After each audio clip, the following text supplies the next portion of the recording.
So, welcome back to Third Age Reforged and to another battle replay. And to start 2026, we have a new map, or at least it is a new map, but it's based on one that used to be in a previous version of the game called the Old Forest Road. So you have this cityscape style map with fairly wide open interior spaces, and it leads up effectively to a final stand here in a square at the top, albeit on this occasion there are two ways up to the final stand, so there's always going to be multiple ways for the attackers and defenders to approach this one, which is good. One of the more distinct differences between the old version of the Old Forest Road and this one is that there's a whole bunch of the new assets that have been added to the game since then, so you don't only have the old human style medieval 2 baseline assets, but you also have some of the elven ones and some of the dwarven ones.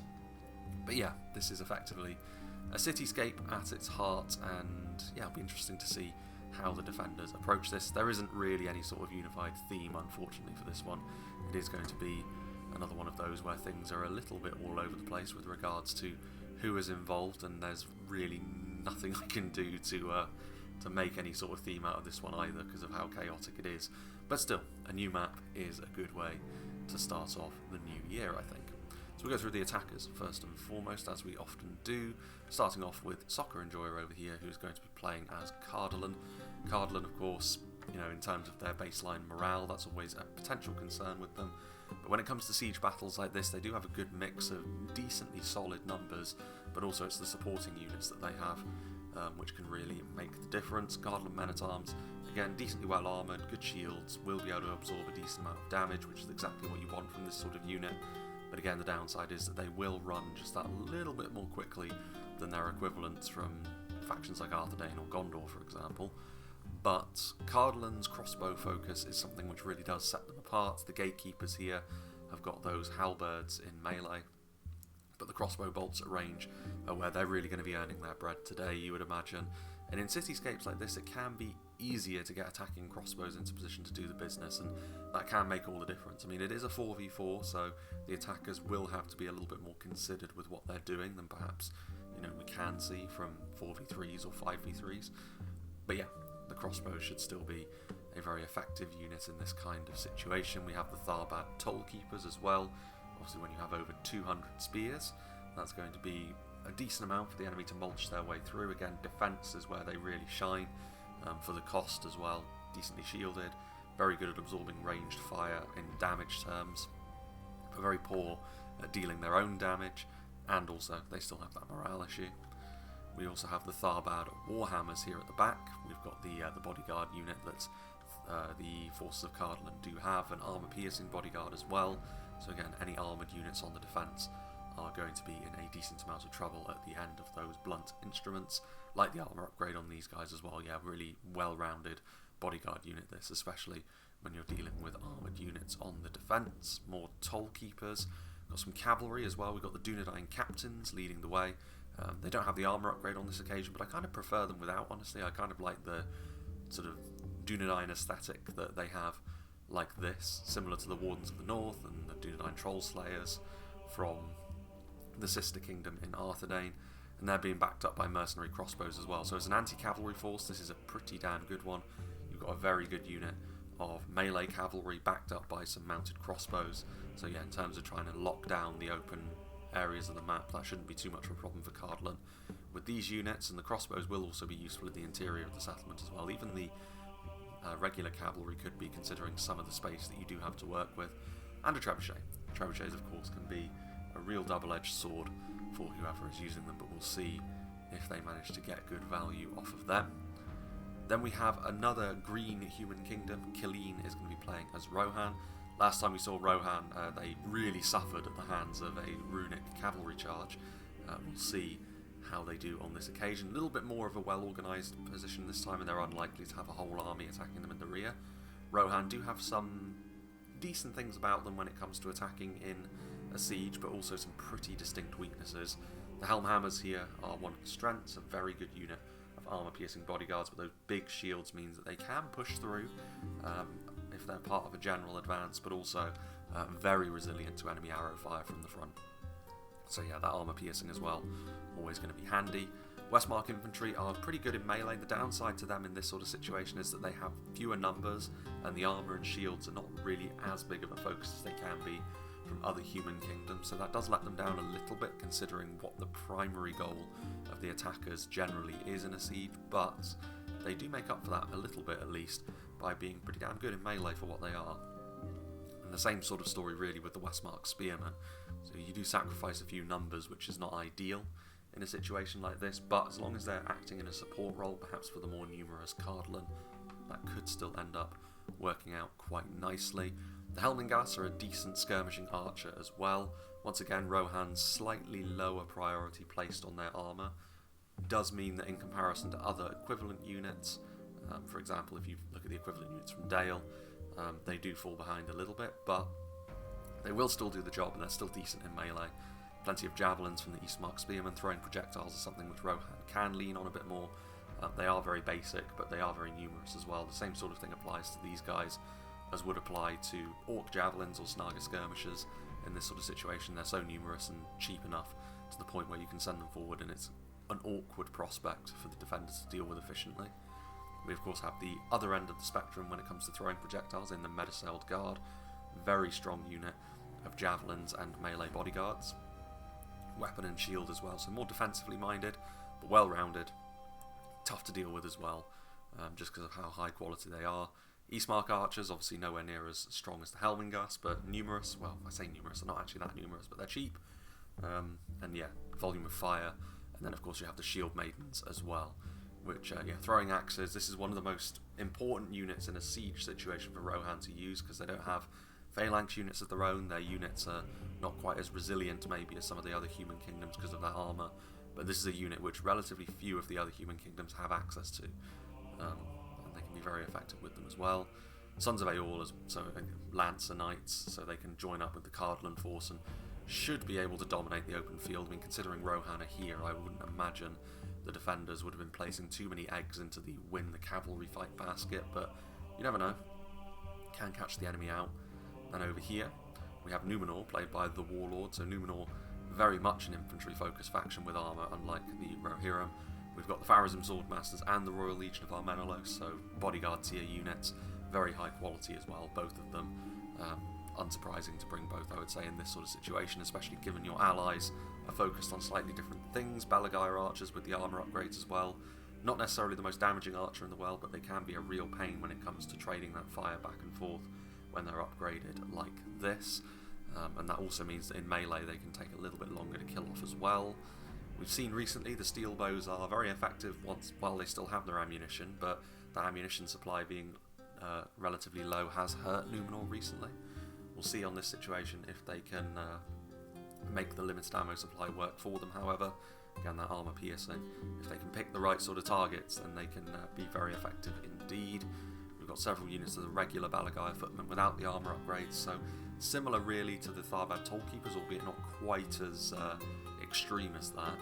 They're not the most damaging unit in the world, but they can withstand a bit of a beating, and that's all that you can ask really. Meanwhile, the true spear unit that Numenor have is going to be the Numenorean Shield Guard. They've got the armour piercing and melee as well, so it's a very well-rounded unit when you combine a spear with armour piercing, because it really does narrow the kind of units that would be really effective against them to sort of your high-skill, heavy swordsmen from factions like the Elves or other Numenorians. In this sort of situation, however, any armoured defenders are going to struggle a little bit against them, and then you of course have the high base damage offered by the Numenorian cohorts as well. Very good combination here, as you would expect from Numenor. And then the Seafarers of Nindamos offering that javelin support. Not a huge amount of ammo on these guys either, but they are intended to get into melee quickly after that as well, as that sort of medium infantry auxiliary unit to the heavier units that you have around them. So nothing too surprising there from Numenor. And then the final attacking force, we have the Elves of Mirkwood, played by Hertumihai. So yeah, in terms of this army, you would imagine the archers are going to be one of the main focuses. Hiri Peng going to be here without the armour upgrade, but again, damage is all important here. It's an interesting combination between them and Numenor. Obviously both high quality factions, so not necessarily the most staying power in terms of manpower. If they get caught in a situation where they're taking casualties very quickly, that can be especially true for Mirkwood because of their lower armour. But if they can get rolling, the quality of these two together will be fairly difficult to stop, you would imagine. Mirkwood do have plenty of hidden units, as we can see, but probably Woodland Realm Patrol, probably Elven King's Guard as well. We've got the Elder Palace Guard with the armour upgrade, obviously one of the most well-rounded units of bodyguard infantry in the game, because there's not much in the way of bonus damage that they don't have.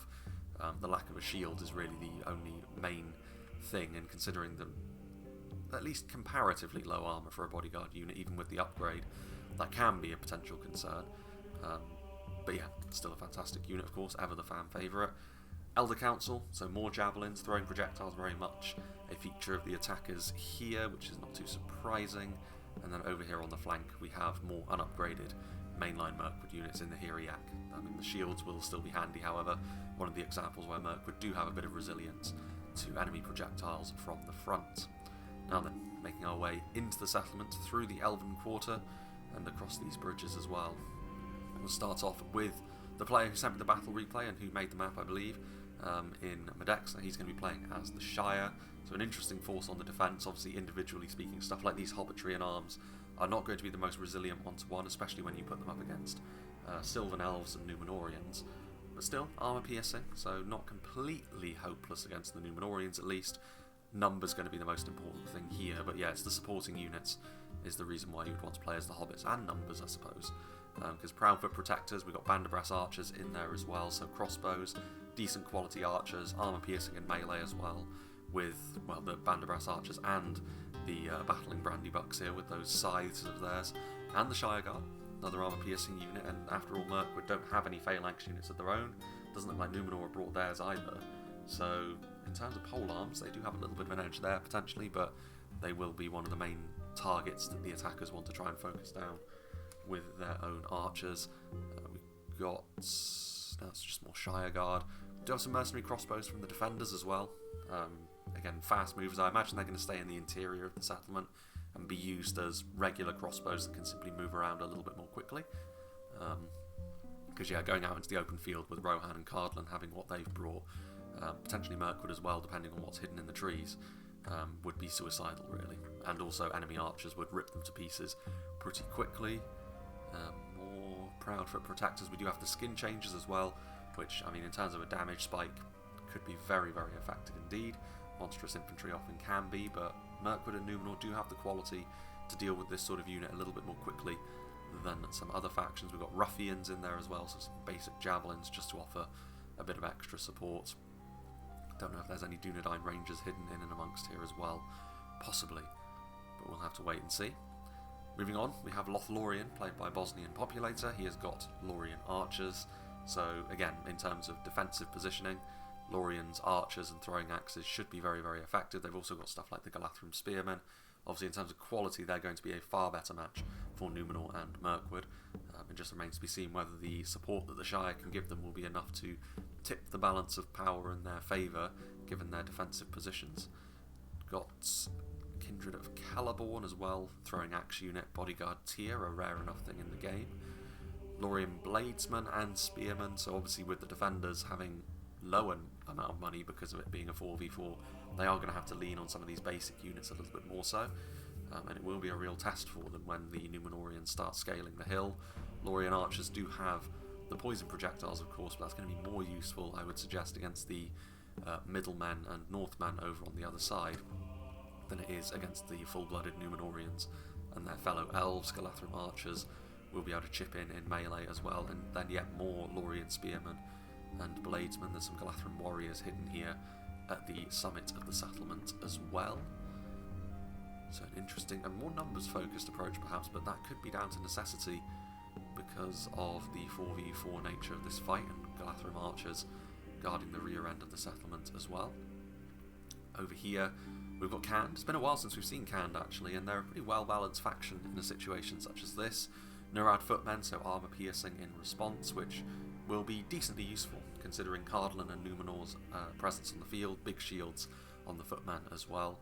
Variag Horse Archers, so interesting to see how this cavalry gets on. Obviously Cand very well known for their cavalry focus, but it's going to be difficult with the kind of forces that are arrayed against them. But they've got Nurad Windblades, they've got Variag Horse Archers and Variag Cataphracts, so Hidden is going to need to use all of this cavalry well, because maybe unsurprisingly Cand have invested heavily into it.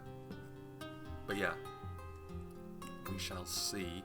We've got Variag warriors, we've got Nurad halberds, so on the rank and file of Khand, which, considering the large amount of cavalry, brought various levels of expense, but that's going to cut down on your infantry numbers and or quality that you can bring. And it looks as though some decent quality still exists in here.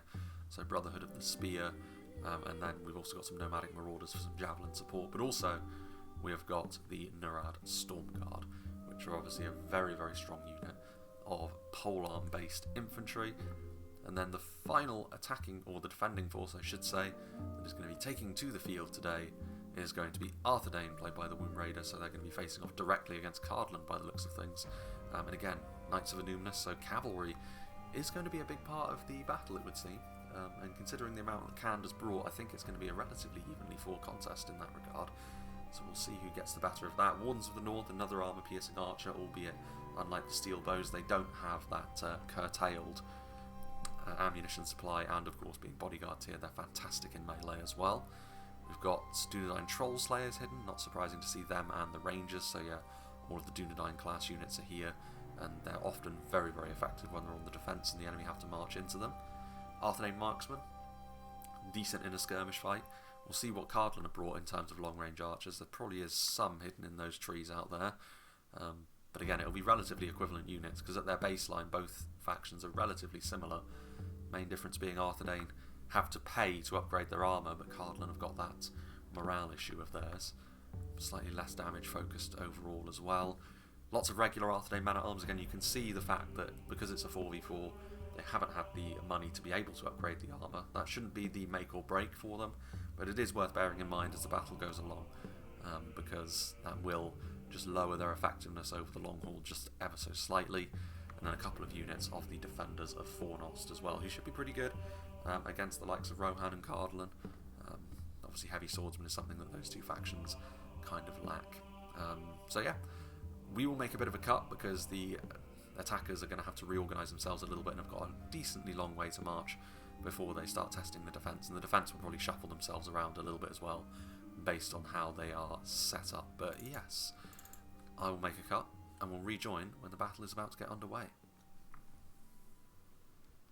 So with everyone stacking up on their relative positions, we will get back involved now, and just to take stock of where the defenders have decided to post up. Over here they have gone to the very outer edge of their defensive position, but I think that may end up being to their credit, because it is really only Cardolan that are going to be attacking through this way. You can see that they have started to take pot shots at one another as well, though they're going to have to trundle the trebuchet back with flaming shots being utilised already. Hearthguard firing in, so yeah, already the back and forth begins between two pretty evenly matched factions when it comes to this sort of warfare. I mean, Arthedain should have the edge when it comes to like the initial archery fight, but later on that should open the way for Cardolan's crossbows.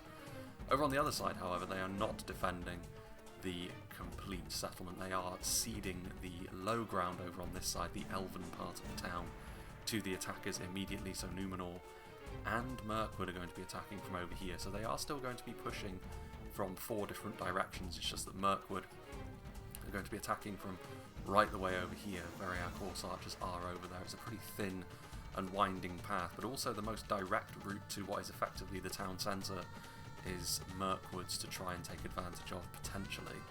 And then Rohan and Numenor attacking from the front as well. They could have prevented Mirkwood from completely surrounding the position if they wanted to by defending over here perhaps, but that would have stretched the defenders, whereas like this they can more easily reinforce one another should the need arise. Over here meanwhile Rohan pushing forwards with some archers, some spears as well. I mean, going into Lothlorien for them, it's a relatively difficult, well, it's a very difficult matchup actually for Rohan to try and make something happen. Infantry-wise here, I think they would probably be best served in taking the slow approach, where the other forces maybe try and do the business. The elves hollering already. Some Galathrim archers over here. I mean, Lorien are the primary defenders over on this side as well. Khand with some support. I mean, Khand are going to have to post up over here as well. They can't retreat to fight directly alongside Lorien, because if they do, Mirkwood will have a free run at the back of Arthedain, and then between them and Cardolan, that will be bad news for the Arnorian inheritors in black. About Tollkeepers on the way forward, some good positions for hitting some units in the back, potentially up here from Arthedain.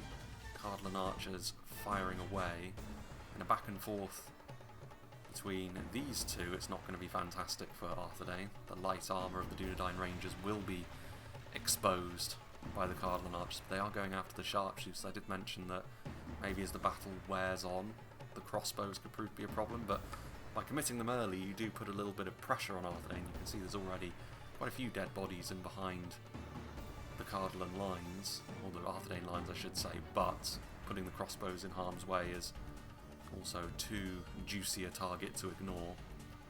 Hearthguard looping a few shots in. That's another unit of Dunedain Rangers though, so neither side is going to escape from this with 0 high value casualties sustained. Interesting, the trebuchet is already being used as well, despite the fact that Arthedain is still pretty spread out. They have to be with the trebuchet's presence there though. Decent amount of kills, only on Arthedain men-at-arms, so not anything too worrying for now. As soon as the frontal attacks bunch up, however, the possibility of friendly fire might be too risky for Cardolan to want to undertake. Eastmark spears here also. The front side of the settlement, some decent firing positions could be utilised, although moving over here would be too risky because Numenor could more easily surround that location, and they are now moving forwards. Of course, the benefits of playing as the Shire, and to a lesser extent Lothlorien, is the fact that you can hide, or pretty much all of your archers hide by default. So the ranged battle only truly gets underway when you say so, whereas Arthedain on the other side are already having to tangle with that not necessarily being the case for them. And the regular Balagaya footmen, not a sufficient target worthy of consideration for now. Iriak have moved forwards up onto the same level, but if Mirkwood were going to attack up here, they would need quite a lot of numbers in order to be able to make this stick. Lothlorien there. I mean, Lothlorien could be tempted to counter-attack if Mirkwood send the vast majority of their units over here to put some pressure on Cand. They may very well be tempted to try and sweep Mirkwood from the field between the two of them, being a little bit more aggressive, because they are a little bit isolated here. They are very much within enemy territory in many ways. But it's still over here that the primary blows have been struck so far. Grey Company and Dunedain Rangers up here now, so the Cardolan archers will need no second invitation to fire in. There's also the Wardens of the North who are firing away themselves now. I mean, it's a very good vantage point, and they can pick and choose their targets from up here. The second hit point on them means they won't be forced onto the back foot by regular archers quite so easily as their more lightly armoured counterparts. A couple of units of them there. Still finding ways. The red shields. Interesting choice of target, because again, the cavalry, there will be a small window, I think, where the attacker cavalry could be pretty effective if they break through the Arthedain lines and start causing havoc in this lower part of the settlement. Arthedain marksman.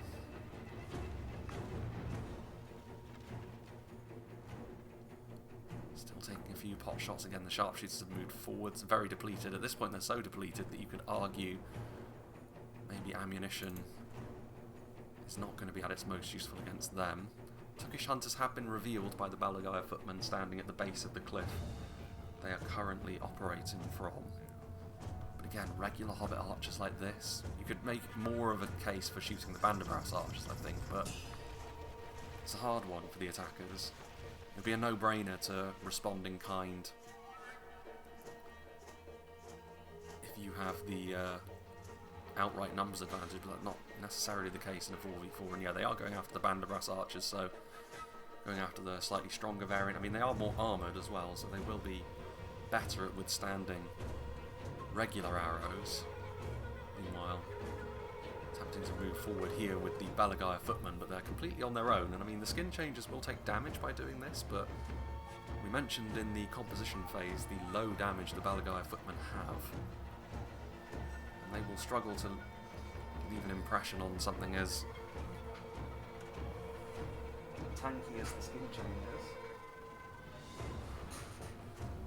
And in come the Hobbitry in arms to join as well.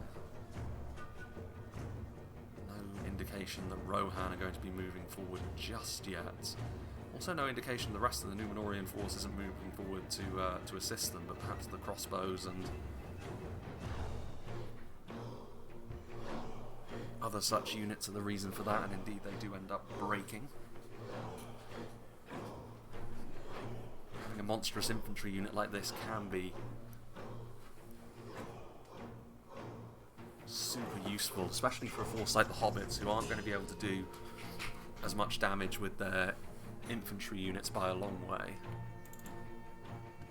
Meanwhile, yeah, this is kind of what I was expecting could happen here. We've got Mirkwood effectively being counter-attacked by initially the Candish force, which are not going to do too well against pretty much any Mirkwood unit really, but just having an infantry force in place while they get pinged by those Galathrim up on the higher ground is maybe the key here.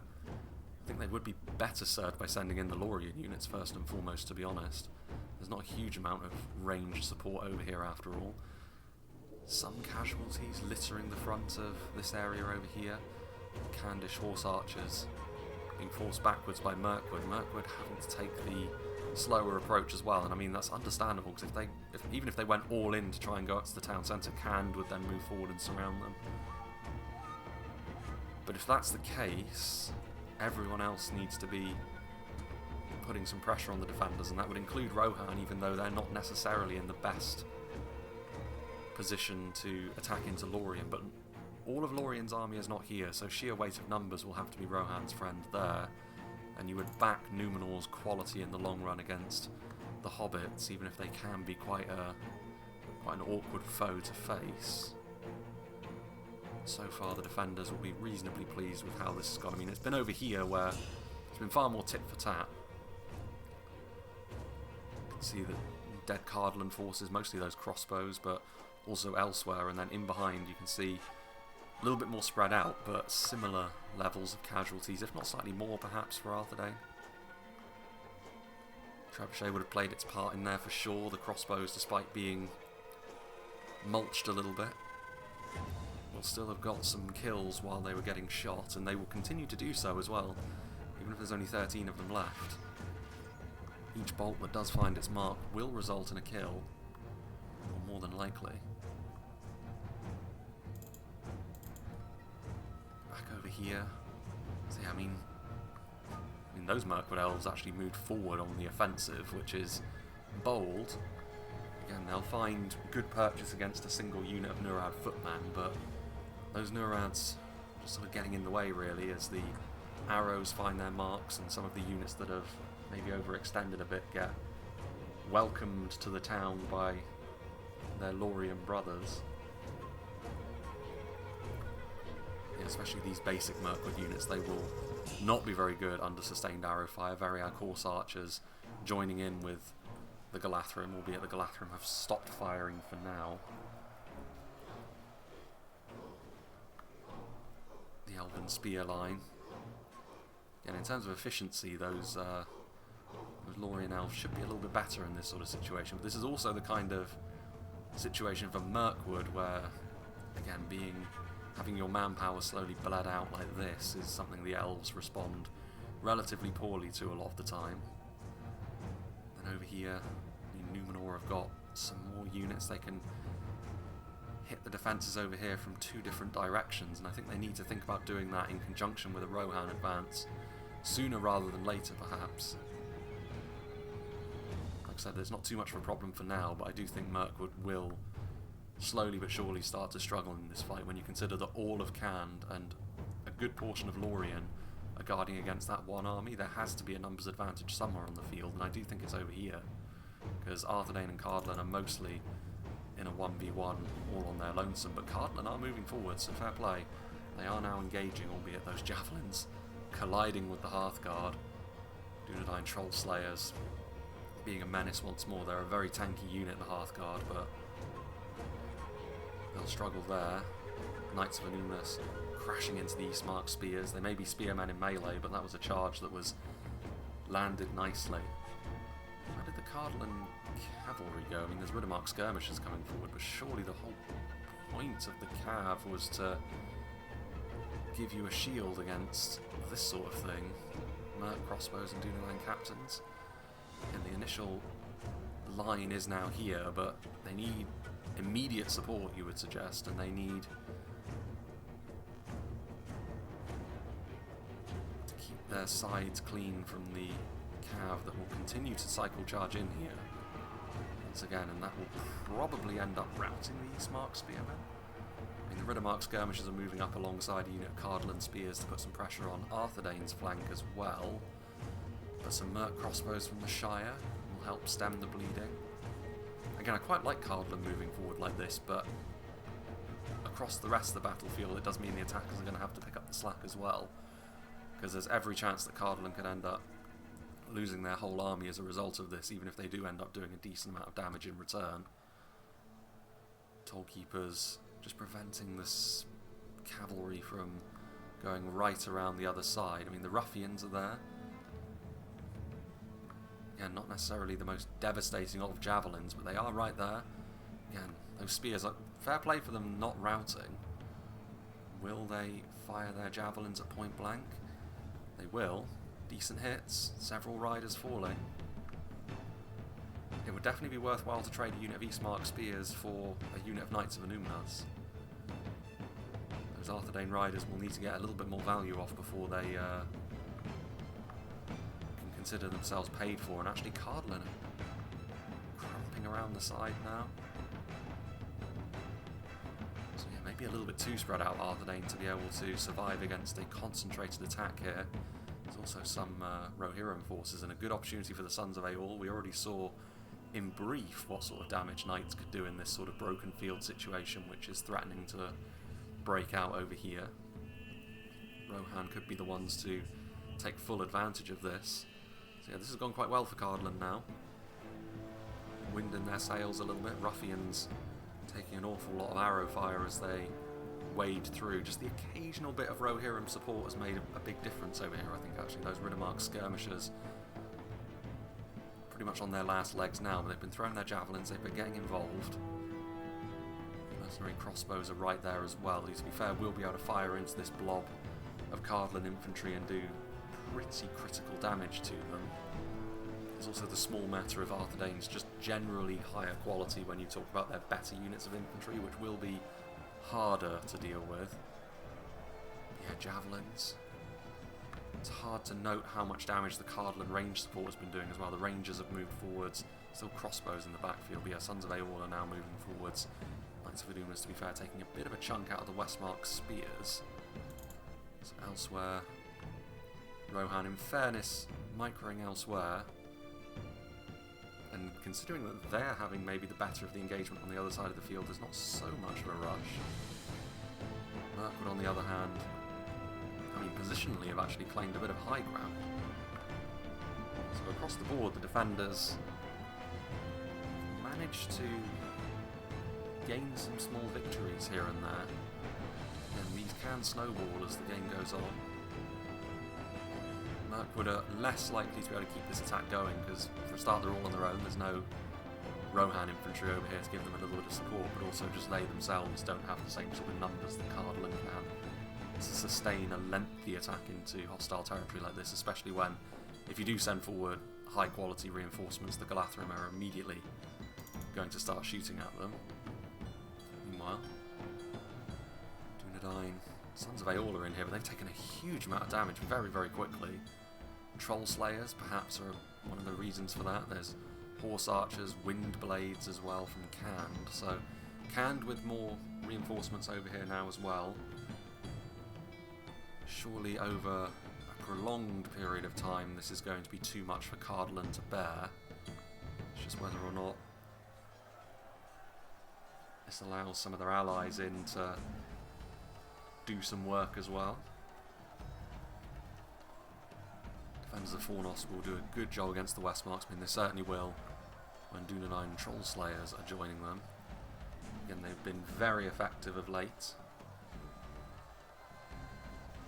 Pretty much every time we've seen Arthedain in the past month or so, as the years have clicked over into 2026, they've been very, very effective, although they're getting hammered now by ruffians and shield maidens. Tookish hunters moving forwards to try and engage them in melee, but it's kind of desperation settings when you've got a unit like this trying to get into melee. I mean, the ruffians are nothing too special either, but the shield maidens will easily hold their own against Tookish hunters.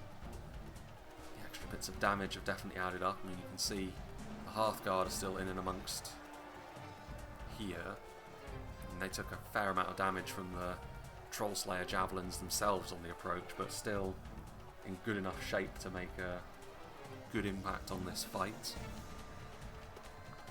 So real back and forth this, which stands in stark contrast really to everywhere else on the battlefield. Like Numenor don't have a whole lot going on themselves at the moment. There's been a little bit of back and forth between the archers, but Numenor and Rohan from the south side of the town have decided not to move in, whereas Mirkwood at least partially have, Cardolan completely have. Rohan at least do have some supporting units over on the other side, but I do think Numenor in particular probably needs to start pressurising the Hobbit lines, especially when you see stuff like Tookish hunters and Merc crossbows way on the other side of the map. That's a sign that full strength is not going to be presented to you.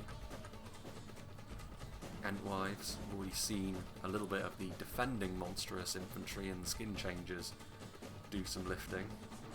See if the Entwives can do the same as they go back into hiding. But I mean, yeah, they do have forward momentum here. I mean, Mirkwood's infantry matches up pretty well to Khan's because of the generally armor-piercing focus.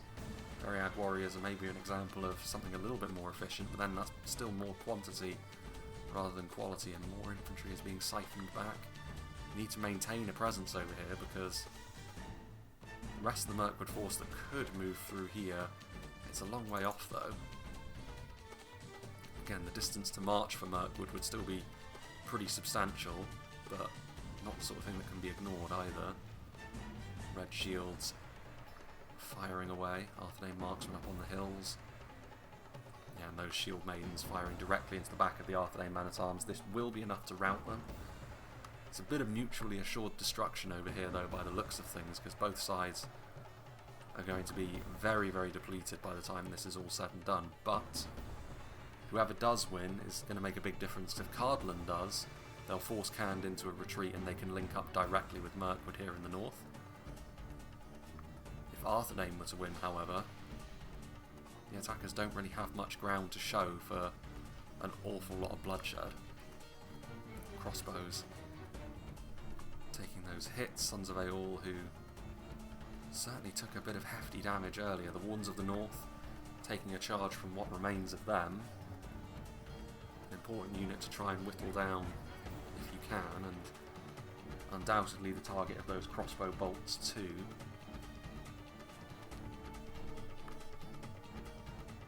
Still the Khandish cavalry, at least a portion of it, is over here offering support. The Shire's mercenary crossbows as well, so both sides with effectively the same unit. They will charge in. Could be enough to rout these Cardolan archers off. The mercenaries themselves are fairly likely to rout in these sort of conditions.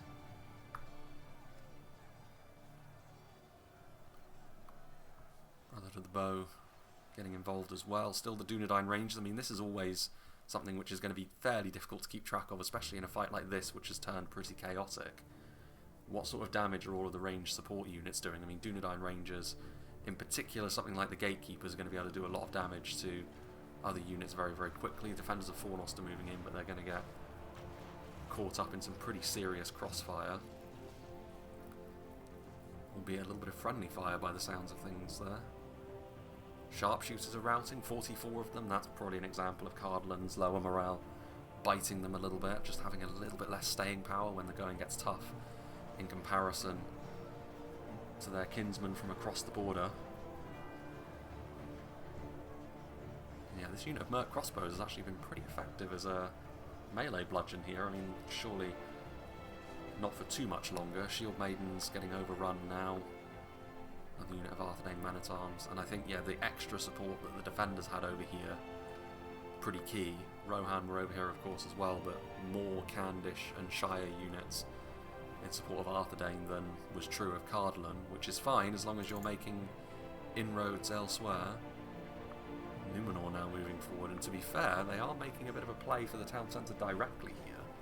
Again, there's no actual town centre, so it won't force the defenders into moving their defence around too much, but just the fact that the highest part of the settlement, the place that's designed to be effectively your final fallback option, if that does fall, could be a little bit worrisome for them. Means that the attackers could have a position where they can put their own archers and effectively turn the tables, and Numenorian cohort along with Woodland Realm units. I mean, the issue here may very well be the fact that Lorien have got their own armour-piercing units up here. Normally the Numenorian cohort would feel pretty confident in most engagements, but I don't think that's going to be the case this time around. Even the Entwives here, I mean, the Galathrin Warriors will be one of the better units that you could send against them. Still, I mean, with Numenor pressurising from a different angle, you can understand why, perhaps, there isn't a general advance elsewhere yet, although that does seem to be changing now. More of the armoured Numenorian units pushing forward, and more of the Rohan units pushing forwards as well. I think they kind of see the writing on the wall on the other side of the field. There's going to be no march from Cardolan, or at least even if there is, it's going to be very, very minimal. So they're going to have to sort things out themselves.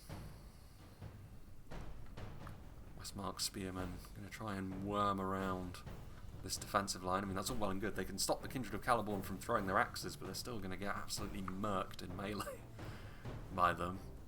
So it is a bit of a catch-22, but yeah, this is what you want to be doing. You want to be sending forward a general advance. There's one thing Lorien don't have over here, it's a heavy-duty front line.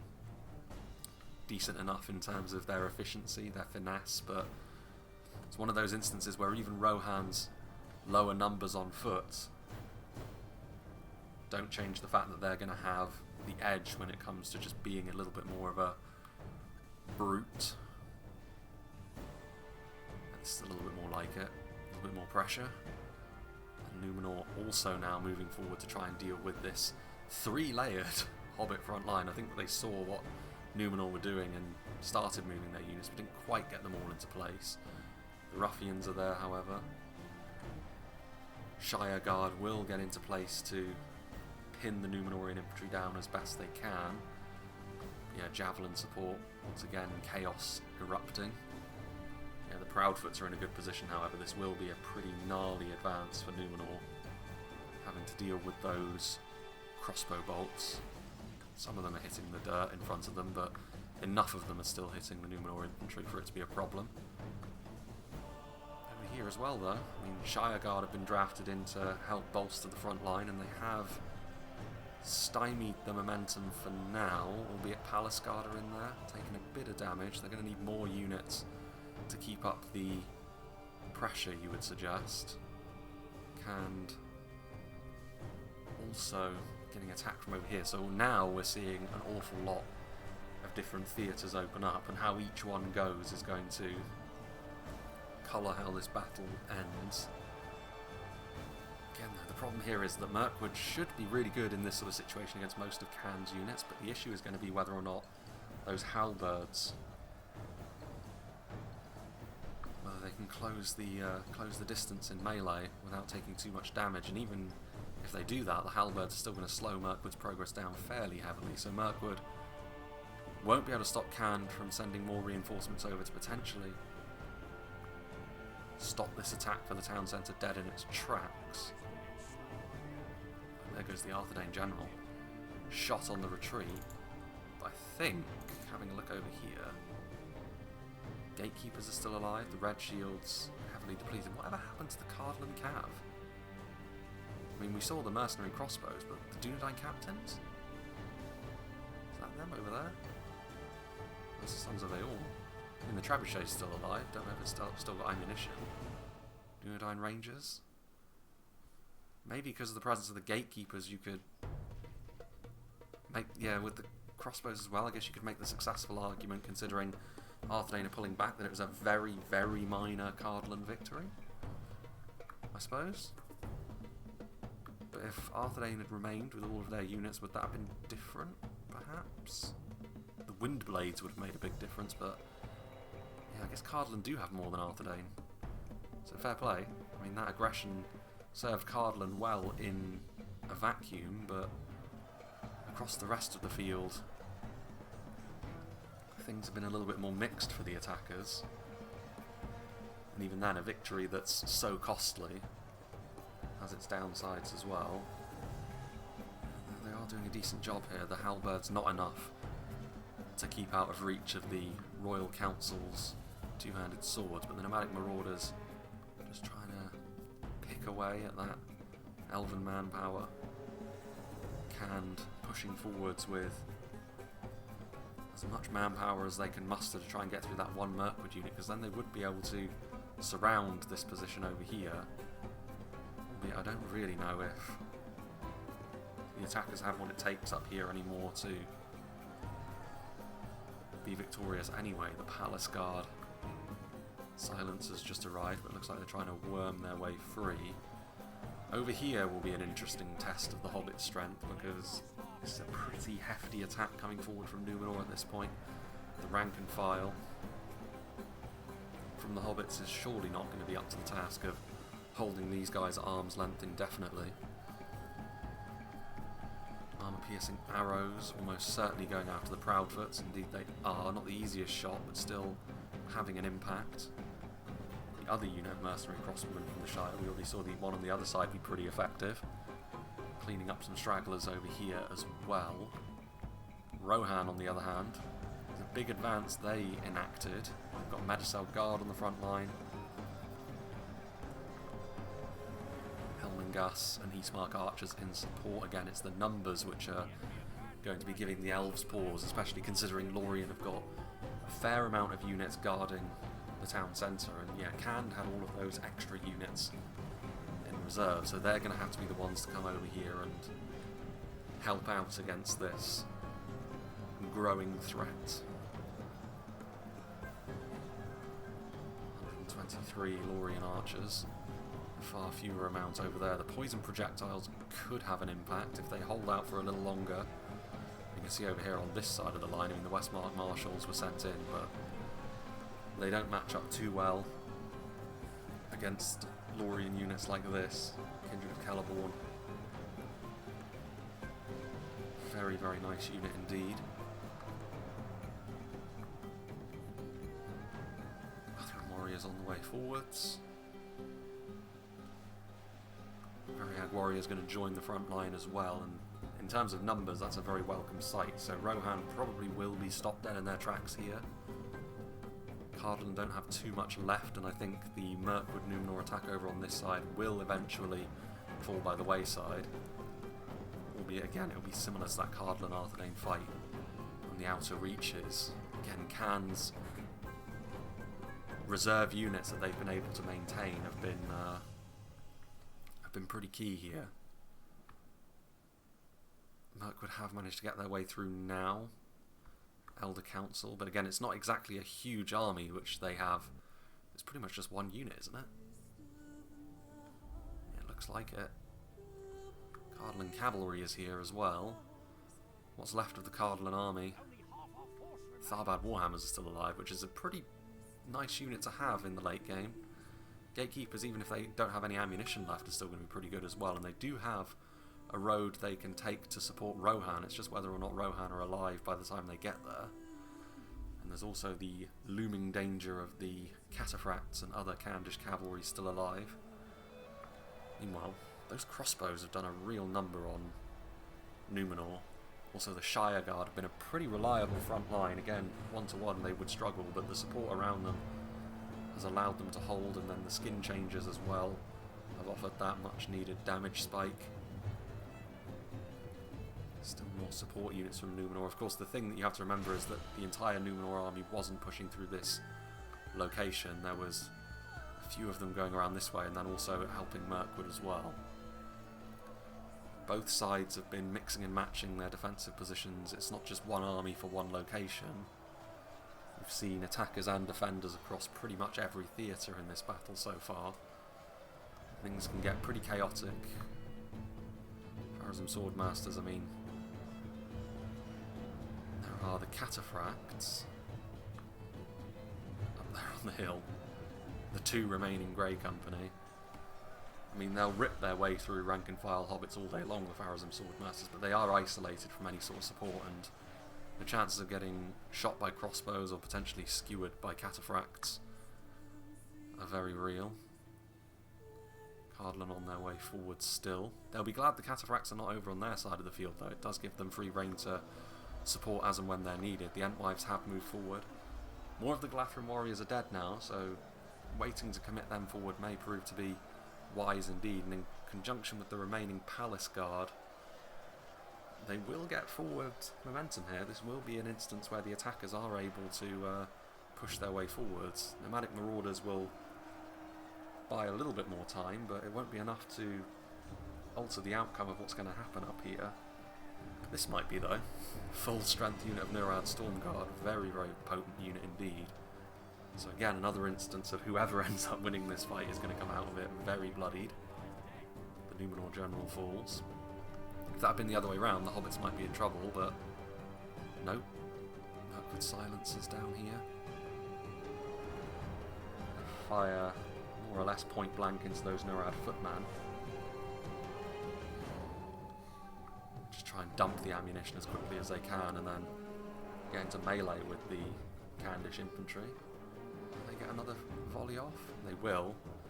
So this has been a pretty nice little engagement for them. But yeah, they need to get out of there while the wind blades are winding up. I think they did lurch forward and get the charge. Yeah, a few units went flying, and the elves' lightweight nature exposed again. So they did some good work against the footman, but then in response the charge was pretty nasty. Meanwhile, what's occurring over here? Cardolan got their own crossbows in position now, so now it's going to be pretty nasty for Lothlorien, and the gatekeepers and the Tharbad Warhammers together will easily punch their way through the nomadic marauders. So that minor victory for Cardolan is proving that it could turn out to be very important indeed. Don't know how many bolts they still have left, but yeah, on the front line over here, I mean, Rohan are struggling. Got some red shields still. Yeah, turning around the Lothlorien warriors, making sure they can't directly reinforce just yet, but this is an instance where that extra hit point is going to really do the business for Cardolan's finest. Tying up that one unit just a little bit longer. Kindred of Celebrant still very healthy. Rohan really not up to the task in melee against them. Some out of ammo archers from Numenor just to try and keep this attack going a little bit longer. Still a few units as well. I mean, again, it's proving to be a messy fight. Shire moving backwards, Variac Cataphracts. So victory over here for the defenders. They will be able to scour what remains of the Numenorian attack from this side. The Cataphracts and the Skin Changers in conjunction with all of those halberds and armor-piercing spears. That's bad news for the attackers, because now all of those extra units, most notably the cavalry here, is going to be able to turn around. Yeah, there are red shields, but they're depleted. Sons of Aeol are pretty much gone. The Trebuchet, though, how much ammunition does that thing still have left? And how much ammunition will result in friendly fire? We shall soon find out. The easiest position to get a charge onto the Tharbad Warhammers, to be fair, and the crossbow bolts will immediately be going after them now. Having pretty much a full-strength unit of Lance Knights going into the late game is a scary, scary thing.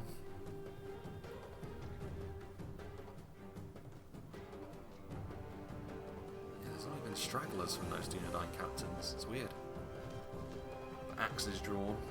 We wanted to deal with these crossbows as quickly as they can.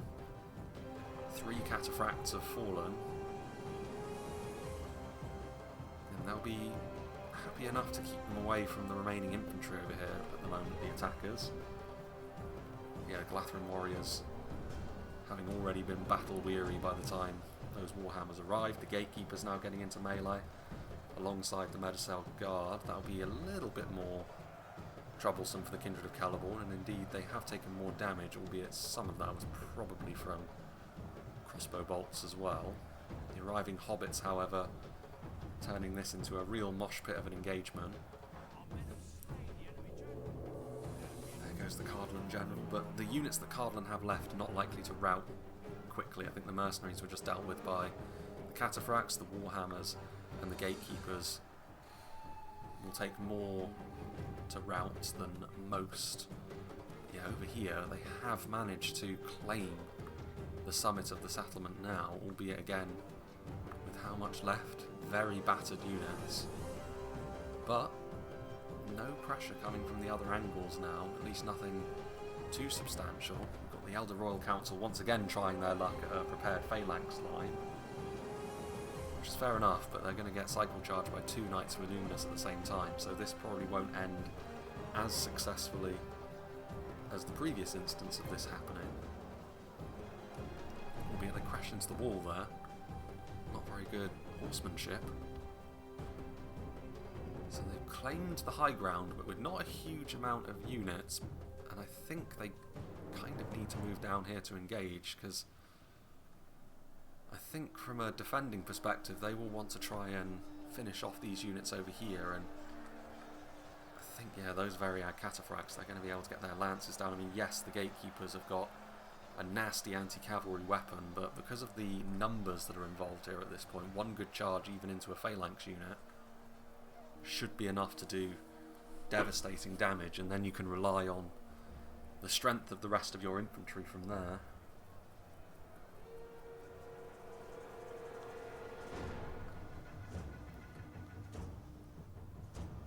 Cataphracts, red shields trying to nip at their heels, but not able to fully get in the way, and Galathram spearmen will also help to surround the remaining resistance over here. Yeah, without these cataphracts it could well have been different, but with them, yeah, the gatekeepers have routed. I think the Tharbad Warhammers, there's 23 of them remaining, but they'll prefer actually just being walled by infantry, because they're more likely to be able to do a bit more damage in those instances. Trebuchet could try and shoot in if it still has ammunition, because problem of friendly fire isn't going to be something that you have to worry about for too much longer. Nothing remaining over here. Entwives moving down from the town centre. That was the trebuchet. It did hit. Did it get friendly fire? It hit mostly Shire Guard, which is fine, but again, the amount of devastation I think it's needed, because I think the defenders will be feeling pretty happy now. I want to avoid too much more of that if they can help it. Entwives. Again, the cataphracts charging into them. Again, it's one of those interesting situations where if you can get the charge off against monstrous infantry, cavalry can be excellent, but if you leave them there for any length of time, they take some pretty nasty damage. One grey company remains, finally putting an end to the red shields, and then they will go after the trebuchet undoubtedly. And that was unfortunately a miss as well. Elder Council firing away. I mean, in all fairness though, the Cardolan trebuchet crew do wield those warhammers, and we are looking at a battle here that's close enough that this may prove to be key. That's the Rohan general as well, embedding himself in and amongst the infantry, and that seems to be a winning formula for the moment. Cataphracts are going to need to get a better charge than that, and it's a lot of hobbits that are remaining as the infantry force against Mirkwood elves. That's not ideal. And the Elder Royal Council is slowly but surely once again managing to circumvent this phalanx through just sheer determination. In the background, the limited support they were going to get is being feasted upon by the two remaining Arthedain knights. And they too will try to engage. These Nurads to maintain their position for just a little bit longer. Very, very finely poised, this. Archery and arms. The ruffians from the Shire trying to use their javelins to bring down the Entwives. Because I think the skin changers are done for. They were already pretty depleted earlier on.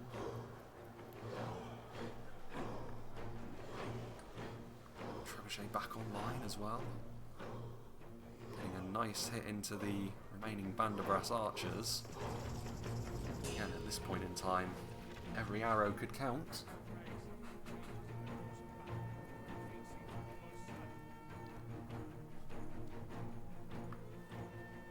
How do they bring down the Entwives at this point? Just Hobbit-class units.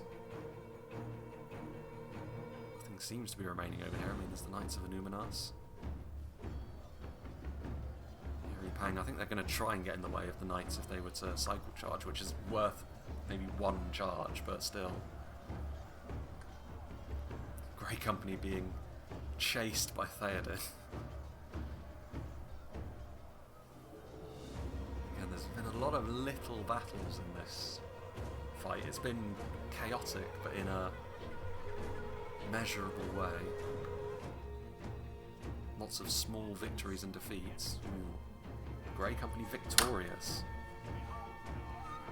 That's it for Rohan. There's always likely to be a fairly tough occasion for them. You could definitely make the argument at this point that the trebuchet is probably less useful than the infantry.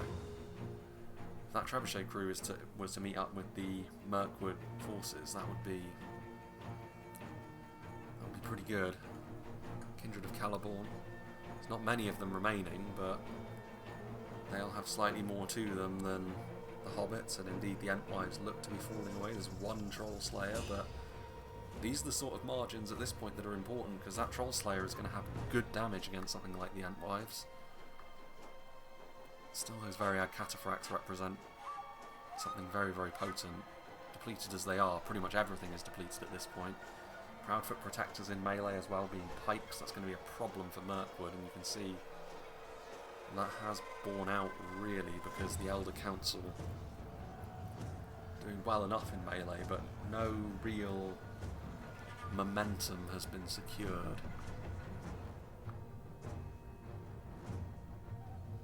And then over here, Elder Royal Council, victory still seems certain for them. But again, it's the time that's taken. If they were able to get through and link up with the rest of them, if they consolidated the quality, maybe things would be a little bit more clear-cut, but as it is, it's still a bit up in the air. Battling Brandybucks charging downhill, engaging with the Trebuchet crew, but that is a fight that's only going to end one way.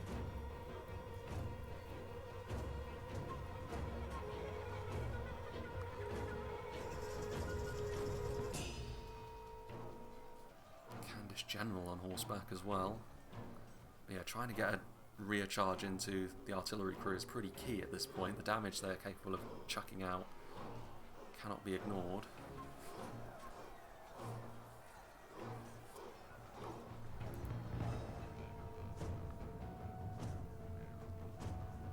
Knights of Numenor, I mean, there goes the rest of that Mirkwood force, so all of this remaining infantry can now freely go after the Trebuchet crew. That's a fairly big ask for them to be fully victorious.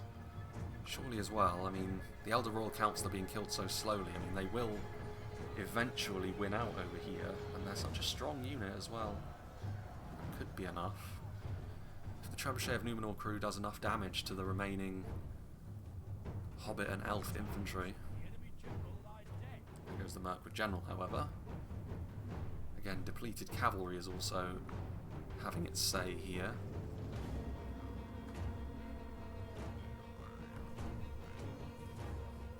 They were going to try and fire at point blank, but realistically there was no way that the cataphracts were ever going to let the Cardolan crew do that.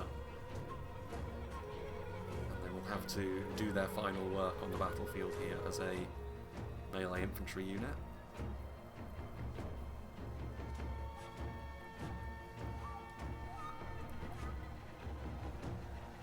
And getting in and amongst the artillery pieces, or at least attempting to, will make the cataphracts' job harder to farm a bit of extra value. They are still sticking out the infantry and arms. Easy enough to deal with them. Scattered Shire Guard, not really the end of the world. It's the Galathrim that were a part of this little force that would be a little bit more worrisome, surely. But yeah, still open to charges here. They need the Warhammers to strike true against the Riders when they come in here. And they routed.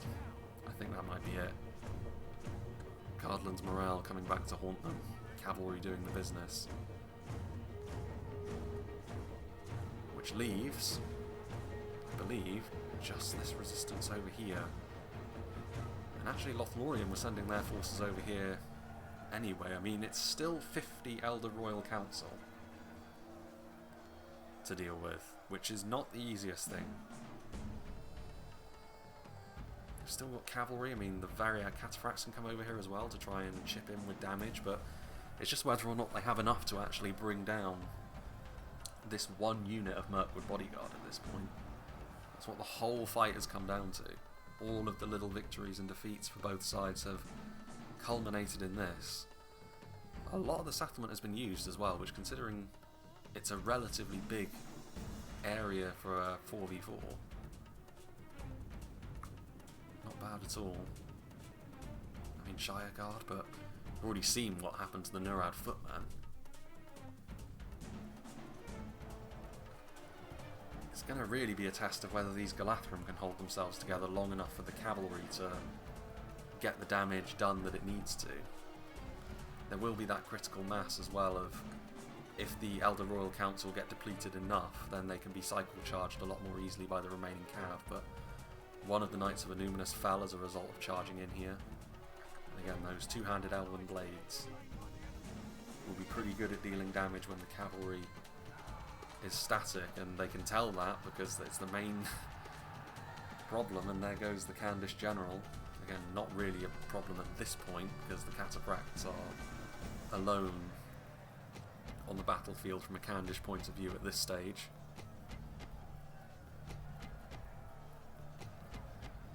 Reinforcements scurrying over.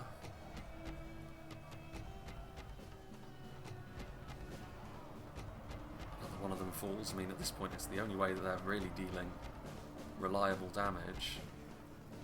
Neither one of them died there. The remaining Galathrim, however, are about to be completely dealt with. Grey Company doming one of them. How much ammunition has the Grey Company got left? I mean, based on the amount of frames left, we can surmise that we're not going to have to wait 2 hours for one Grey Company to slowly kill off 40 Elder Royal Council. It will be more decisively won or lost before then. Yeah, wasting no time. These rank and file hobbits, I mean, they're really just here to pin the elves in place while something a little bit more substantial does its damage. They still have bolts. I mean, the pikes in melee could be a thing as well. It's one thing to mulch your way frontally through halberds, as the Elder Royal Council have done twice in this battle already, but to do that to pikes, that's a tough one. Getting hit in the back by Banderbrass archers as well.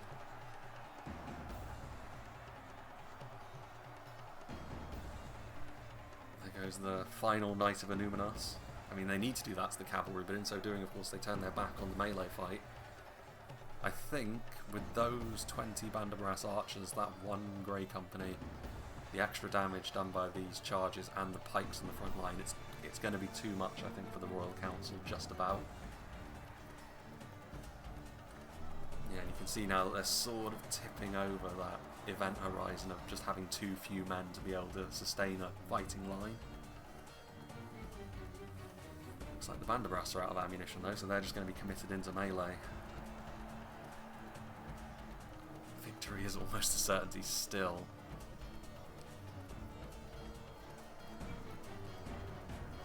Surely now at this point.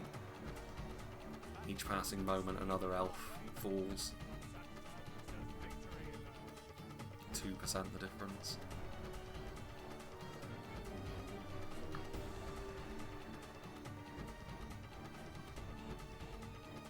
And that is going to be that. I think, anyway. Well, the Royal Council are definitely gone, but there's still 1,000 frames left, so what is remaining? There's a red arrow over here. It's one Wooden Realm Axeman. Is he routing? No, he's not. He's the last one. He's manually fleeing the field. I still want to know what happens to those Dunedain captains. They must be dead over here somewhere, surely. Those are red shields. Is this them? And those are crossbows. I'd just like it for them to pop out now. Yeah, bizarre. We're going to try and get away, but those Variag Cataphracts, who I think were the key in the late game, having a fresh unit of them, and only just as well, considering 2 of them remain, they just about had the strength to help their team overcome. So the question now is whether he gets skewered or whether he gets shot in the back of the head. Grey Company firing while moving. That was a very wide shot. Battle fatigue must have got the better of him. No, he's turning around. Is he going to try and finish him off? Trying to lure the archer in. It could have been we that were slain and defeated on the Well, he got shot. But fate has been kind and And there he goes. victory. Shot and hit by an axe. So there we have it.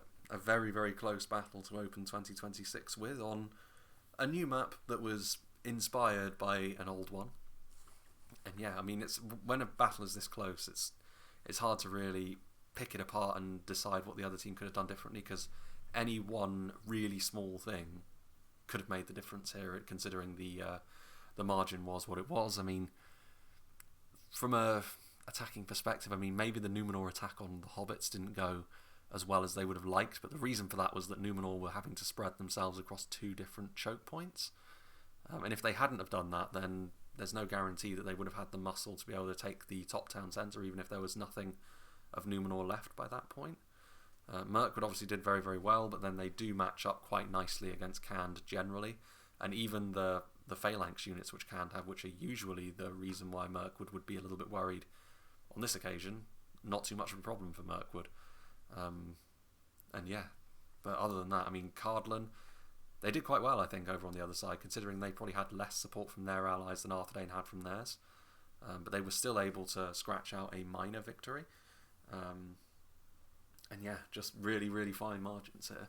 I think maybe you could argue that, well, no, because even then, like, all of the factions really on both sides, they all filled a separate role. It's a real diverse array of factions for both the attackers and the defenders, so neither one really had too keen of an advantage there. But maybe in terms of sheer numbers, having a hobbit army with nearly 3,300 troops in it compared to everyone else who had, you know, nearly 1,000 less than that, maybe that is pretty key in this sort of situation. Quantity as a quality all of its own, making the difference here, with the defenders having ultimately the larger force as a result. Speaking of which, see what did the damage from Medexa. I mean, the mercenary crossbows, 399, that's a very nice return from them.